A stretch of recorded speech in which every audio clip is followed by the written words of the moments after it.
বন্ধুরা, আসসালামু আলাইকুম রহমতুল্লাহি ওবরকাতু। চ্যানেলটি আপনাদের যদি ভালো লেগে থাকে অবশ্যই চ্যানেলটি সাবস্ক্রাইব করবেন, লাইক করবেন, কমেন্ট করবেন। তো বন্ধুরা, আমি চলে যাচ্ছি মূল পর্বে। এটি হচ্ছে রাজশাহী রাজবাড়ি পুঠিয়াতে 35,000 টাকার টিকিটের খেলা অনুষ্ঠিত হচ্ছে ডে নাইট। এবং আপনারা দেখতে পাচ্ছেন একজন শিকারী একটি মাছ হিট করেছেন এবং সেই মাছটি তোলার আপ্রাণ চেষ্টা করছেন এবং চমৎকারভাবে একটি ফাঁকা মাচা ছিল, সেই মাচা নিয়ে তারা চলে এসেছে এবং ফাঁকা জায়গায় মাছটি তোলার ডাইনে পায়ে নেওয়ার চেষ্টা করছে এবং মাছটি ক্যাচিং হয়ে গেল। এবং পরবর্তী আরও একটি মাছের হিট দেখুন, এই যে দেখুন অনেক দূরে মাছটি আসছে। এটিও রুই মাছ, অনেক দূর থেকে নিয়ে আসার কাছে আপ্রাণ চেষ্টা।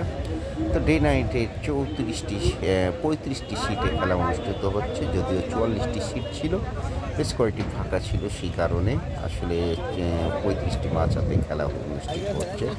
আপনারা দেখতে পাচ্ছেন এই মাছটি ক্যাচিং করার চেষ্টা এবং সুন্দরভাবে ক্যাচিং করার চেষ্টা করছে এবং ক্যাচিং হয়ে গেল। তো সকলকে ধন্যবাদ জানাচ্ছি। সকলে ভালো থাকবেন, সুস্থ থাকবেন, চ্যানেলটি সাবস্ক্রাইব করে দিবেন। ধন্যবাদ। আসসালামু আলাইকুম।